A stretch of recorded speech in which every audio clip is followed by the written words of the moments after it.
Mungkin kalian pernah berpikir, kenapa burung gereja itu dinamakan burung gereja? Apakah mereka lahir di dalam gereja? Atau apakah mereka itu adalah simbol suatu agama? Atau kenapa? Faktanya, dinamai sebagai burung gereja dikarenakan burung ini hanya mencari bangunan tinggi sebagai tempat tinggal.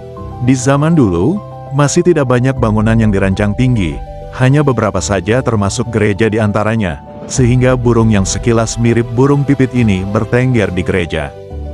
Burung gereja adalah jenis burung pipit kecil yang berasal dari keluarga Passeridae. Burung gereja mendiami kota-kota dalam jumlah yang sangat besar. Burung gereja merupakan burung yang jinak dari semua burung liar dan memiliki tingkat adaptasi yang tinggi terhadap lingkungannya seperti perubahan kondisi cuaca, ketersediaan pakan maupun predator.